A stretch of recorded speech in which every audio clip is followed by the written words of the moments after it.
तो dear friends, अब आ गए हम अंतिम वीडियो में। लिटरेचर के सारे वीडियोस कंप्लीट करवा दिए हैं मैंने। 3 वीडियो ऑलरेडी बना दिए हैं, चौथा वीडियो आप देख रहे हैं। इन वीडियोस को अगर देख लिए तो लिटरेचर से आने वाले क्वेश्चंस आपसे छूटेंगे नहीं, ये ध्यान रखना है आपको।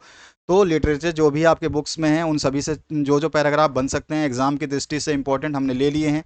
अब ये एक्सट्रैक्ट लिया गया है, the little house was out with a little new shade. ये वाला आपको देखते याद आ जाना चाहिए कि ये कविता जो है ये रोड साइड स्टैंड वाली कविता है, याद होगा आपको, है ना। तो चलिए अब इसके क्वेश्चंस देखते हैं। पहला क्वेश्चन तो वही पूछेगा, पोएट और पोएम का नाम, ठीक है। तो सबसे पहला क्वेश्चन क्या पूछा गया, name the poet and the poem. तो यहाँ पे हो जाएगा पोएट जो है पोएम जो है ए रोड साइड स्टैंड, और पोएट जो हो जाएगा और रॉबर्ट फ्रोस्ट। इसके बाद जो है where had the roadside stand been set up. यहाँ पे सीधा सीधा पूछा गया रोड साइड स्टैंड कहाँ स्थापित किया गया था। तो आंसर क्या हो जाएगा इसका, the roadside stand has been set up near the main road of the city. शहर की मुख्य सड़क के पास जो है रोड साइड स्टैंड जो है स्थापित किया गया था। सेकंड का आंसर हो जाएगा। Third, explain the flowers of the cities. तो आपको एक्सप्लेन करना है the flowers of the cities, तो इसको हम एक्सप्लेन कर देते हैं। देखिए, it is the flow of money that supports the flowers of cities, that means all the best part of city life। यहाँ का सीधा सीधा ये बोला है कि यहाँ पर जो है धन का प्रवाह है जो शहरों के फूल का शहरों को जो है फूल की तरह समर्थन करता है, जिसका अर्थ है शहर का जीवन शहर का जीवन जो है वो सबसे अच्छा जीवन का पार्ट है, ठीक है, हिस्सा है। इसके बाद जो चौथा पार्ट है इसमें पूछा गया what would not be fair to say and why. तो क्या कहना उचित होगा और क्यों, ठीक है। तो यहाँ पे जो है आंसर क्या हो जाएगा, it would not be fair if we say that the roadside stand is meant for the beginning, ठीक है। यह कहना उचित नहीं होगा कि सड़क के किनारे का स्टैंड जो है यानी रोड साइड स्टैंड जो है वो भीख मांगने के लिए है, ठीक है। बैगिंग, सॉरी बिगनिंग बोल दिया मैंने, बैगिंग बैगिंग बैगिंग है ये, थोड़ा सा स्पेलिंग मिस्टेक, हाँ रीडिंग मिस्टेक हो गई, बैगिंग, ठीक है। तो यहाँ पर जो है चौथे का आंसर ही हो जाएगा, what would not to fair by to say and why. तो दोनों चीज़ें हमने बता दी इसमें। अगले पैसेज की तरफ मूव करते हैं, उसको हम और समझेंगे, उसमें और मज़ा आने वाला है। चलिए देखते हैं इसमें क्या आएगा आपका। Those who prepare green wars, जो हरित गृह युद्ध या हरित युद्ध तैयार करते हैं ना, याद आ गया होगा आपको कहाँ से लिया गया है, कविता के कवि का नाम बताना है। बिल्कुल सही समझा आपने, ठीक है। तो आप हमेशा पैसेज को स्क्रीनशॉट जरूर ले लें ताकि पैसेज आपको याद रहे कि किस पैसेज के कौन से क्वेश्चंस हैं। Name the poem and the poet, तो आपका आंसर पता ही है, कीपिंग क्वाइट से लिया गया है और पाब्लो नेरुडा है। और what is meant by the green wars, तो ग्रीन वार मीन्स फ्रेश और न्यू वार्स। ग्रीन वार का मतलब क्या है, फ्रेश और न्यू वार, ठीक है ना, ये तो अच्छी तरह से पता है। इसके बाद जो तीसरा जो क्वेश्चन है इसका हमें आंसर, यहाँ पे पहला हो गया, दूसरा हो गया, तीसरा, why would warmongers put on clean clothes. तो यहाँ पे सीधा सीधा पूछा गया है युद्ध के राक्षस साफ कपड़े जो है क्यों पहनते थे। मोनोजर्स जो है वो क्यों पहनते थे। The warmongers would put on clean clothes because they would leave the idea of bloodshed and war.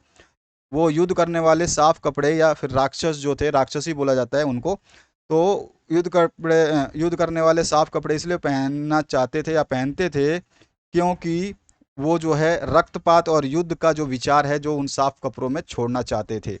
उसके बाद जो है नेक्स्ट आपका इसमें पूछा गया है explain victory with no survivors. तो इसको आपको एक्सप्लेन करना है, इसका क्या आंसर हो जाएगा। तो हो जाएगा इसका मतलब it means a battle that kills everyone and there is no survivor to call himself a victor. यहाँ पे जो है इसका मतलब यह है कि एक ऐसी लड़ाई होगी या हो जो सभी को मार देती है या मार देगी और खुद को विजेता कहलाने वाला या कहने वाला कोई नहीं बचेगा, ठीक है। तो ये इसका आंसर हो गया। अब आते हैं हम नेक्स्ट पैराग्राफ के ऊपर, उसको देखेंगे, हम पैराग्राफ को समझेंगे और फिर उसके आंसर्स देखेंगे। चलिए आते हैं हम लिटरेचर सेक्शन के next. The polished traffic past with A minds ahead. आपको याद आ गया होगा कि ये कौन सा है, रॉबर्ट फ्रॉस्ट का है, ए रोड साइड स्टैंड से ही लिया गया है, ठीक है ना।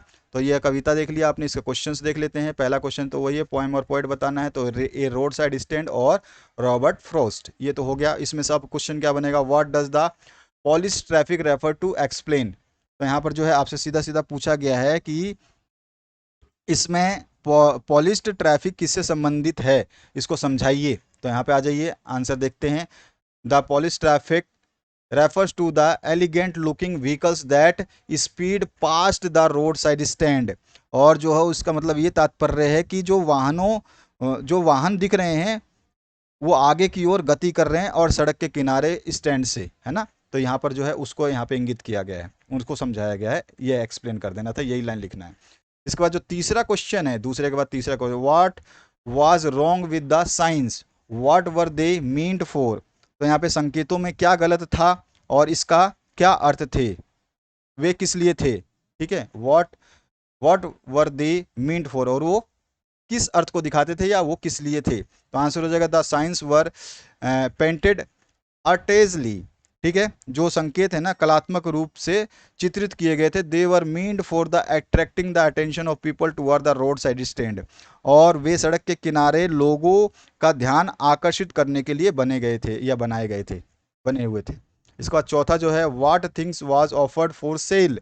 तो यहाँ पर जो है कौन कौन सी वस्तुएं बिक्री के लिए दी जाती थी। तो आंसर क्या हो जाएगा, wild various in wooden quartz and were offered for sale. तो लकड़ी की क्वार्ट्स में जो जंगली जामुन जो होते हैं उनको बिक्री के लिए दी जाती थी, बेरीज, वाइल्ड बेरीज इन वुडन क्वार्ट्स, ठीक है। वुडन क्वार्ट्स में जंगली बेरीज जो होती हैं, जामुन बोल सकते हो, बेरीज बोल सकते हो, वो जो है वो ऑफर की जाती थी या वो दी जाती थी बेचने के लिए। तो यहाँ पे चौथे का आंसर ये हो गया। अब आते हैं हम नेक्स्ट, आपका लिटरेचर संबंधी जो प्रश्न आ सकता है वो कौन सा आपका पैराग्राफ ले सकता है टीचर, उसको हम देखते हैं। व्हाट आई वांट, ये वाला है आपका, ठीक है।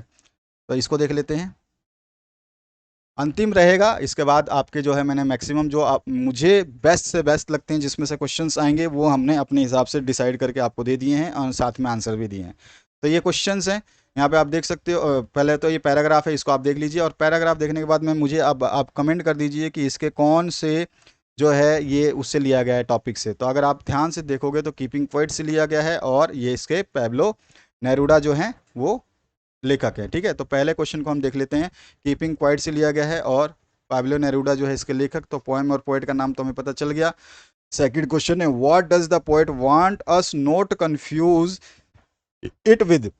तो यहाँ पे जो है कवि हमसे कवि क्या चाहता है कि हम इससे भ्रमित ना करें।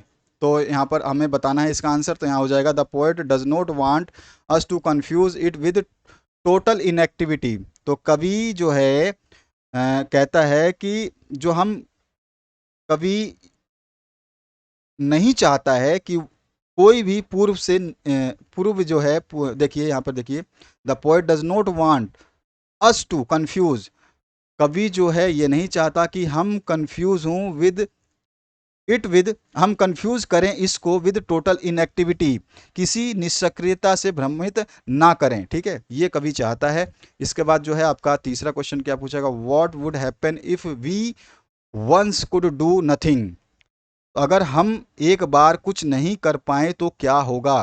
तो यहाँ पर जो है आंसर क्या हो जाएगा, if we once could do nothing then we would find something to introspect our activities.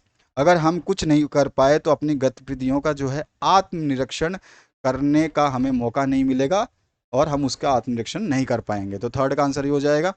और इसके बाद में फोर्थ है what does he thinks about life.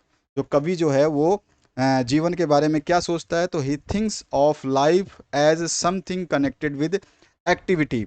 वह जीवन को गतिविधि से जुड़ा हुआ कुछ ना कुछ समझता है, कनेक्टेड विद एक्टिविटी। तो यहाँ पर जो है इसका आंसर हो जाएगा। तो इस तरह से आपने देखे सारे के सारे पैराग्राफ जो है बुक से मैंने इंपॉर्टेंट पैराग्राफ आपको करा दिए विद आंसर्स, इनको जरूर देख लें। Story writing, paragraph writing, grammar section, unseen passages, और भी जो आपके lost found column, letter to जो म्यूनसिपलिटी या न्यूज़पेपर होता है वो, स्टोरी टेलिंग, जो भी है आपके सब कुछ करवाए जा रहे हैं। उनके लिए बिल्कुल बिंदास होकर के पढ़ते रहिए। एक दिन अगर आप एक वीडियो भी देख करके अपने आप को तैयार करते हैं तो मैं कह रहा हूँ बोर्ड में 90+ अब नंबर आप ला सकते हैं। वो आपके ऊपर डिपेंड है कि क्या आप सच में पढ़ रहे हैं अभी से या आप एंड में जाके पढ़ेंगे। एंड में जाके पढ़ेंगे तो ये 90 का जो है ना 60 और 40 होते हुए देर नहीं लगता है, ठीक है। ये इस तरह से टूटता है 90। तो आपके ऊपर डिपेंड है, इस 90 को आप बरकरार रखना चाहते हैं तो अभी से थोड़ा थोड़ा पढ़िए, या फिर लास्ट में जाकर के आप बहुत ज़्यादा पढ़ेंगे तो आपको क्या होगा, सब कुछ याद नहीं रहने वाला, आप कन्फ्यूजन में घिर जाओगे और कुछ आंसर्स मिक्स होंगे, कभी कुछ का, तो फिर आपको दिक्कत हो जाएगी। तो आशा करता हूँ इस वीडियो से आप लोगों को हेल्प मिलेगी। इस वीडियो को देखने के लिए आपका बहुत बहुत धन्यवाद। Thank you very much. Share करना बिल्कुल ना भूलें, कमेंट कर दे कोई भी इशू है आपके साथ तो।